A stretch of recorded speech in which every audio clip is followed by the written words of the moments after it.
শীতকালটা বরাবরই আমার খুব প্রিয়, কিন্তু এই অযাচিত বৃষ্টি দিনটা প্রায় মাটিই করে দিল। দুপুরে খাওয়া দাওয়ার পর একটু রোদে গিয়ে বসলে বেশ ভালো লাগে। আজ আর সেই উপায় নেই।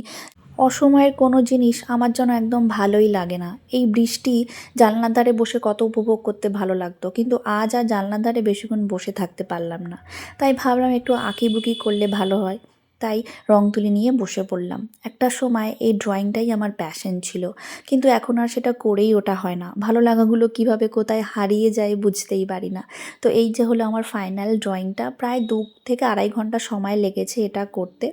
তারপরে দেখলাম বেশ বিরক্ত লাগছে, তাই বরকে বললাম একটু চলো বেরিয়ে আসি একটু কফি খেতে। বাড়িতে তো চা বানাই, কফি নিজেই বানাই। তো আজ ভাবলাম একটু গিয়ে খেলে ভালো লাগবে।